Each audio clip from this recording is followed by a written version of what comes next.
A Caminhada da Igreja, Cadernos 43, em 11 de dezembro de 1943. Diz Jesus: minha igreja já conheceu períodos de obscurantismo devido a um complexo de coisas diferentes. Não se deve esquecer de que a igreja, tomada como ente, é obra perfeita como seu fundador. Tomada como um conjunto de homens, apresenta as falhas próprias do que vem dos homens. Quando a igreja, e refiro-me agora à reunião de seus altos dignatários, agiu de acordo com os ditames da minha lei e do meu evangelho, a igreja conheceu tempos brilhantes de esplendor. Mas ai dela, quando, antepondo os interesses da terra aos do céu, se contaminou com paixões humanas. 3 vezes ai dela, quando adorou a besta, a fera, da qual fala João, ou seja, a potência política, e se deixou dominar.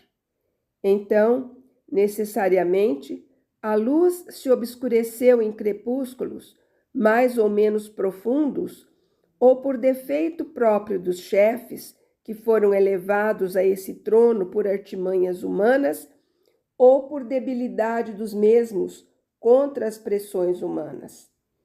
Estes são os tempos em que estão os pastores ídolos, de que já falei em Zacarias de 12 a 14, consequência, no fundo, dos erros de todos. Porque se os cristãos fossem como deveriam ser, tanto poderosos como humildes, não haveria abusos e intromissões, e não seria provocado o castigo de Deus, que retira a sua luz àqueles que a rejeitaram. Nos séculos passados, desses erros vieram os antipapas e os cismas, os quais, tanto uns como os outros, dividiram as consciências em 2 campos opostos, provocando ruínas incalculáveis nas almas.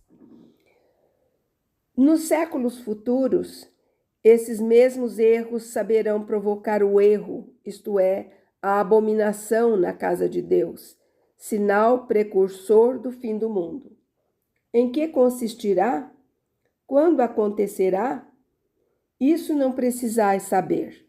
Só vos digo que de um clero muito cultivador do racionalismo e muito ao serviço do poder político, nada pode vir, senão fatalmente um período muito obscuro para a igreja.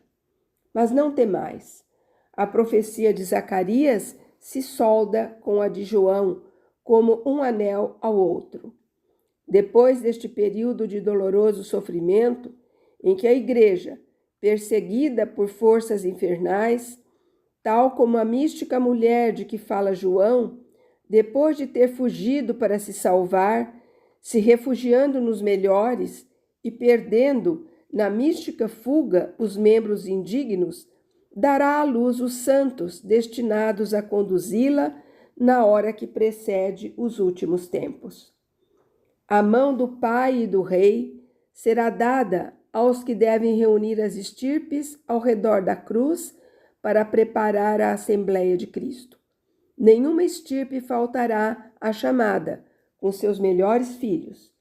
Então eu virei contra todas as insídias e astúcias, os atentados e os delitos de Satanás contra a minha Jerusalém terrena, a igreja militante.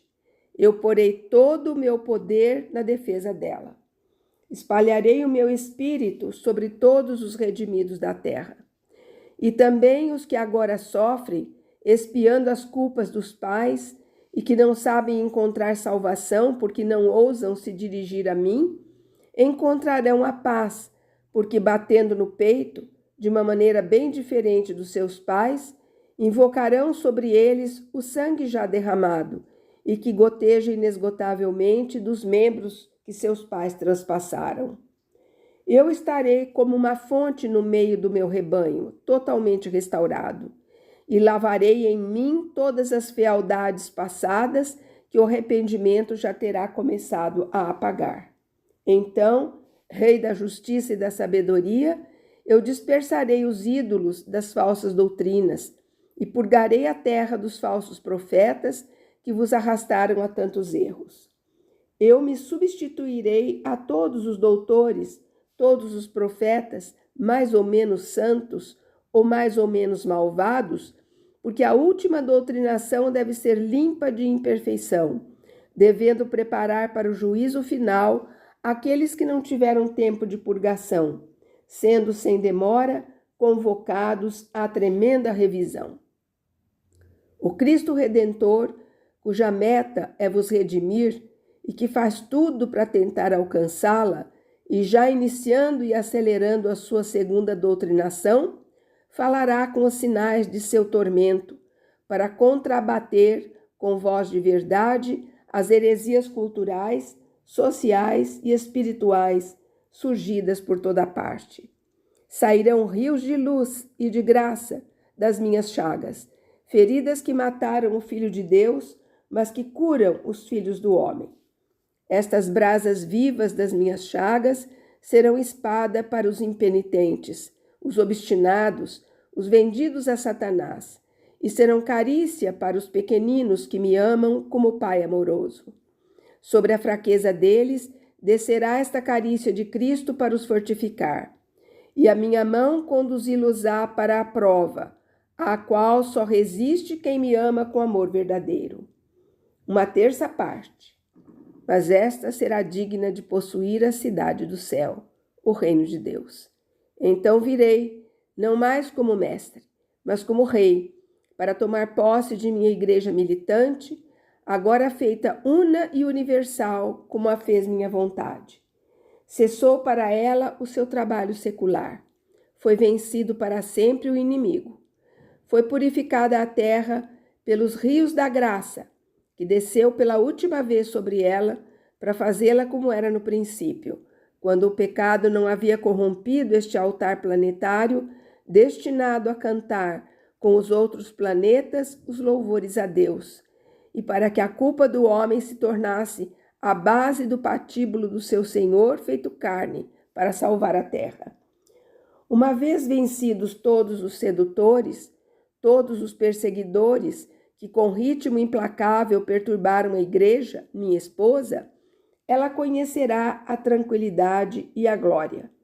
Subiremos juntos por uma última ascensão, eu e os meus santos, para tomar posse da cidade sem contaminação, onde meu trono está preparado e onde tudo será novo e sem dor.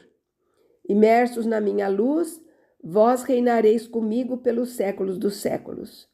Isto vos obtém aquele que por vós se encarnou no seio de Maria e nasceu em Belém de Judá para morrer no Gólgota.